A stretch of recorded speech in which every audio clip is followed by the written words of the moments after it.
The Sicilian Joro a 0.15 kilogram balls or the N or 1.1 meter long called Nigeriamus is one in a body gas socket, in a body gas socket.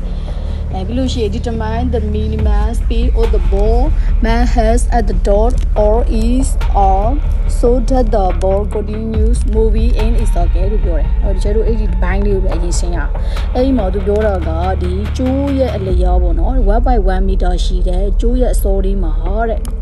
0.15 kilogramရှိတယ်ဘောလုံးလေးကိုကျဲတို့ကထောက်လိုက်စေဝိုင်းတိုင်းလက်ပတ်မယ်ဟုတ်ပြီနော်ထောက်လိုက်စေဝိုင်းတိုင်း vertical socket တိုင်းကျဲတို့ကဒီကျိုးလေးမှာချီလိုက်မှာပေါ့ကျိုး 1.1 meter ရှိတယ်ကျိုးလေးမှာ 0.15 ရှိတယ်ဒီဘောလုံးလေးကိုကျဲတို့ကချီပြီးတော့သူ့ကိုစွမ်းလက်ပတ်မယ်လက်ပတ်တဲ့အခါမှာဒီတော်မိုင်းဆုပ်ပြတ်ပြီးတော့ the minimum speed of the ball ဒီဘောလုံးလေးရဲ့ minimum speed ကိုရှာခိုင်းတယ်ဟုတ်နော်ဒီဘောလုံးလေးရဲ့ minimum speed ကိုရှာခိုင်းတယ်အဲ့ဒီဘောလုံးလေးကတဲ့ mass ဆိုတော့ရှိတယ်ဘယ်မှာရှိလဲဆိုလို့ရှိရင် at the dot နော်ဒီထိပ်မှာရှိတယ်တဲ့ဘောလုံးလေးကဘယ်မှာရှိရလဲဆိုဒီထိပ်မှာကျဲတို့ကဒီအပေါ်ဆုံးနေရာမှာရှိတယ်ရှိတယ် or is နော်ဒီအဝေါ်ပိုင်းရဲ့အပေါ်ဆုံးမှာရှိတယ်ဒီဘောလုံးလေးရဲ့ minimum speed ကိုရှာခိုင်းတယ်တဲ့အဲ့ဒီသူက minimum speed မှာရှိမှတော်လေเนาะဒီဘိုလုံးလေးကလည်း continuous movie in this socket အဲ့ဒီ set wide တိုင်းသူကရှစ်ပြီးတော့ level နေမှာရလို့ speed မရှိဘူးဆိုလို့ရှိရင်ဘိုလုံးလေးက level မဟုတ်တော့ဘူးအဲ့တော့သူ့ရဲ့ speed လေးကဘာဖြစ်ရမလဲ minimum speed ဖြစ်ရမယ်အဲ့တော့ဘိုလုံးလေးကစစ်ပြီး level ဖို့အတွက်သူရဲ့ speed ဒီ minimum အနည်းဆုံးဖြစ်ရမယ်ဟုတ်ပြီเนาะအဲ့တော့ကျတို့မတွေ့လိုက်မှာပေါ့အဲ့လိုဆိုလို့ရှိရင်ကျဲတို့တီးရမှာကဒီဘိုလုံးလေးရောအပေါ်မှာဆိုလို့ရှိရင်ကျဲတို့ရဲ့ဒီ F ကနော် F နဲ့လေးရောဘာဖြစ်မလဲဆိုလို့ရှိရင် F နဲ့လေးကကျဲတို့ကဘိုလုံးလေးရောပေါ်မှာဆိုလို့ရှိရင်ကျဲတို့တီးရမှာက F နဲ့လေးဒီဘာနဲ့ F ဒီပြောမယ်ဆိုလို့ရှိရင် F နဲ့ဒီဘာနဲ့တူလဲဆိုလို့ရှိရင်ဒီ center line နဲ့တူတူပဲဟုတ်နော် centripetal acceleration နဲ့လည်းတူတူပဲ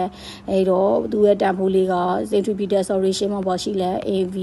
square by ဆိုတဲ့ပုံသဏ္ဍာန်လေးကျဲတို့မှရှိတယ်ဟုတ်နော်နောက်တစ်ခုကကျဲတို့သိရမှာကဒီပုံမှာရှိတဲ့အတွက်ကြောင့်မို့လို့ဒီတင်းရှင်းလေးနဲ့ဒီ waist က direction တူတယ် direction တူတယ်ဆိုလို့ရှိရင်ကျတို့က F နဲ့ကိုလို့ရှိရင်တင်းရှင်းနဲ့ weight နဲ့ကိုပေါင်းပေးရမယ်ဘယ်မှာမို့လဲ top အပေါ်မှာဟုတ်ပြီနော်သူ့ရဲ့ position က top မှာဆိုလို့ရှိရင် direction တူတဲ့အတွက်ကြောင့်မို့လို့ဒီ T လေးနဲ့ waist ကိုပေါင်းပေးရမယ်ဟုတ်ပြီနော်ဒီတစ်ပိုင်းလေးသိရမှာဒီချက်ဖြစ်လိုက်မှာ okay တော့ကျတို့ page ချိတ်လေးတွေရေးမယ် mouse ရဲ့တန်ဖိုးက10 kg ဟုတ်နော် mouse ရဲ့တန်ဖိုးလေးကိုသူပေးထားတယ်0.15 နော် moyes တန်ဖိုးလေးကဘယ်လောက်ရှိလဲဆိုလို့ရှိရင်0.15 kg ရှိတယ်ပြီးလို့ရှိရင် length ရောကျော်တော့1.1 meter ရှိရဟုတ်ပြီနော်အဲ့ဒီမှာသူလူချိန်တာကဒီ top မှာရှိတဲ့ minimum speed လေးကိုလူချိန်တာနော် v ရဲ့တန်ဖိုးလေးကိုလူချိန်တာအဲ့တော့ကျဲတို့က m တိတဲ့အတွက်ကြောင့်မို့လို့ w equal to ကျဲတို့က mg ပေါ့ mg ဆိုပြီးတော့ကျဲတို့ကဒီပုံသင်ကြီးလေးနဲ့waist ကိုဆော့ပေးလိုက်တယ်နော်view equal to mg ဆိုတော့ waist တန်ဖိုးလေးရလာပြီးကျခုနကပြောသလိုပဲသူကဘုံလုံးလေးကအပေါ်မှာရှိတော့မို့လို့ t next ဖို့ကဘာဖြစ်လဲ t နဲ့ view လေးနဲ့ကိုပေါင်းပေးရမယ်အဲ့ t နဲ့ဒီ f နဲ့ဒီဘာကိုထောက်ပတ်ပေးတော့လဲဆိုတော့ centripetal acceleration လေးနဲ့ထောက်ပတ်ပေးတာအဲ့တော့ကျဲတို့က f နဲ့ဒီ fc နဲ့အတူတူပဲပုံသင်နည်းလေးတော့ရှိလဲ fc equal to the mv square by r we know f equal to the mb square by ဆိုတဲ့ပုံသဏ္ဍာန်လေးရှိတယ်အဲ့တော့ကျဲတို့ကအဲ့လိုဆိုလို့ရှိရင် t ရဲ့တန်ဖိုးလေးကအပေါ်မှာရှိတဲ့အတွက်ဟုတ်ပြီနော်အပေါ်မှာရှိတဲ့အတွက်ကြောင့်မို့လို့ဒီ tension လေးက ဒီကျဲတို့ကသူ့ကိုလေ့လူရှုလို့ရတယ်ဘာဖြစ်လို့လဲဆိုတော့ velocity ရဲ့တန်ဖိုးကနည်းတဲ့အတွက်ကြောင့်မို့လို့နော် velocity လေးကိုဒီကျဲတို့က minimum လို့ပြောထားတဲ့အတွက်ကြောင့်မို့လို့ဒီ tension လေးကိုဒီကျဲတို့ကဘာလုပ်လို့ရလဲဆိုတော့သူ့ရဲ့တန်ဖိုးလေးကိုလေ့လူရှုလို့ရတယ်နော် tension လို့ကျဲတို့က0ဖြစ်သတ်မှတ်ပေးလို့ရတယ်အဲ့တော့ကျဲတို့မှခုနကတည်တယ်ဒီ f နဲ့လေးဒီ f နဲ့ဒီဘာဖြစ်လဲ fc equal to mv square by r ဆိုတဲ့ဟာလေးရှိတယ်အဲ့တော့ကျဲတို့က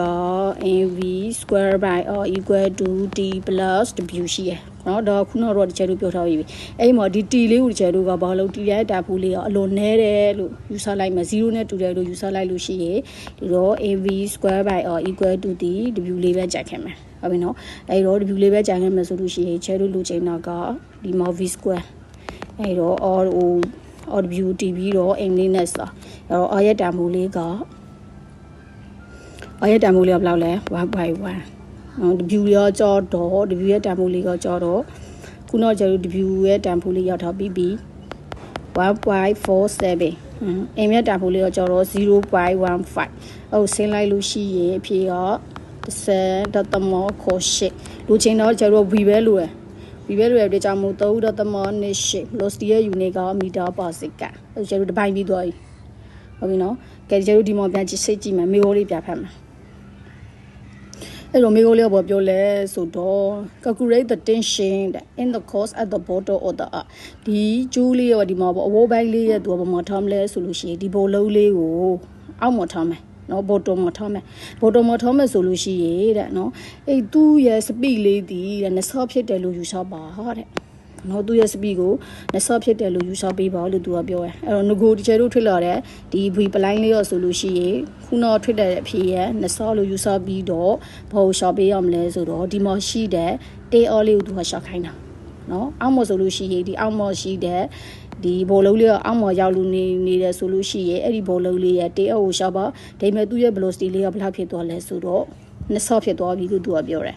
အဲ့တော့ကျတို့ကတီးရမှာ tension လေးကပေါ်တက်တယ် weight ကအောက်ကိုရောက်သွားတယ်ဟုတ်ပြီနော် tension လေးကပေါ်တက်တယ် weight ကအောက်ကိုရောက်သွားတယ်မို့လို့တီးရ editing all လေးကိုရှောင်မယ်ဆိုလို့ရှိရင် tension ထဲကနေပြီးတော့ weight ကိုနှုတ်ပေးရမယ်ဟုတ်ပြီနော် tension ထဲနေကျတို့က weight ကိုနှုတ်ပေးရမယ်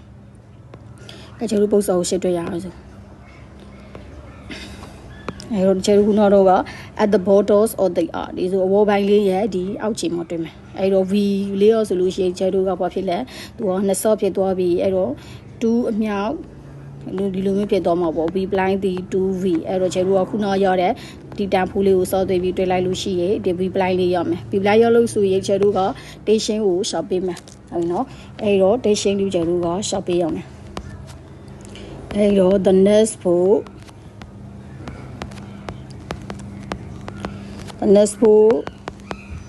F net equal to D minus W ဟိုနော်တော့ကျတို့မှာ C F net ဒီဘာနဲ့တူတူပဲလဲဆိုတော့ FC လေးနဲ့တူတူပဲ FC ကကျတော့ခု velocity ပြောင်းသွားတဲ့တေချာမို့လို့သူ့ရဲ့ centripetal acceleration လေးလည်းဘာဖြစ်မလဲဆိုတော့ပြောင်းသွားမယ်နော်အဲ့ဒါ FC ပလိုက်တိတ်ပေးလိုက်မယ်ပြီးလို့ရှိရင် AV လေးကိုလည်းကျတော့ apply NV ရော V ရောအသိဖြစ်တော်မို့လို့ကျတော့ apply နဲ့တင်ပေးလိုက်မယ်ဟုတ်ပြီနော်အဲ့တော့